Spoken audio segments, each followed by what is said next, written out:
Bé,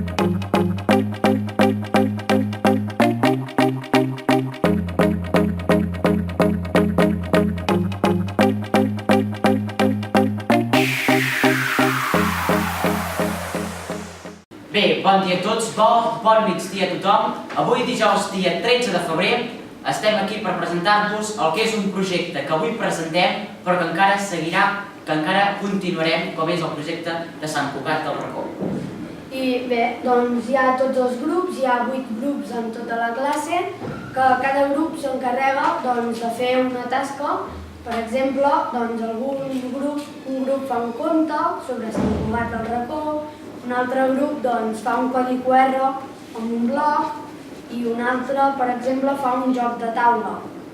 I cada grup presentarà el seu treball i l'objectiu, diguem-ho doncs, és potenciar i tornar a conèixer el que és aquesta preciosa església, aquest preciós monument que té el municipi de Navàs. I bé, aquí tenim una maqueta de l'església que es caracteritza més aquesta església que té una planta de creu grega que té tots els braços iguals i el cimbori és totalment rodó.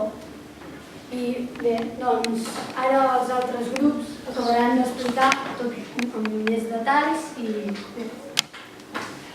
Esperem que us agradi.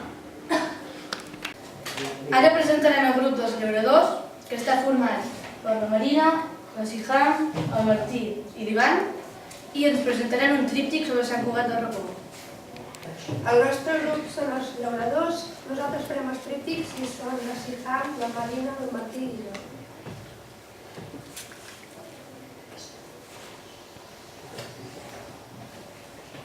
Farem una petita introducció, que és que nosaltres hem fet un tríptic, que és una informació, resum i normalment interessada sobre un tema determinat. En aquest cas és Sant Cugat del Racó. I pot haver tríptics de molts tipus diferents, formes, tipus. Nosaltres hem fet un tríptic que consta de dinar 4 dividit en 3 parts.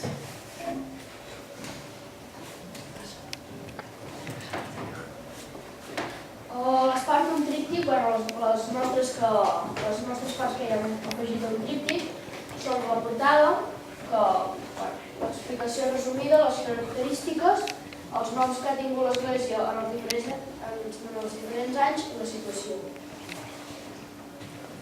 Portada. A la portada s'indica el tema principal del que tractarà el tríptic. Hem ficat Sant Cugat del Racó en aquest cas i l'idioma en què hem fet el tríptic perquè es puguin distingir. A baix hem ficat l'adreça del blog si a algú li interessa.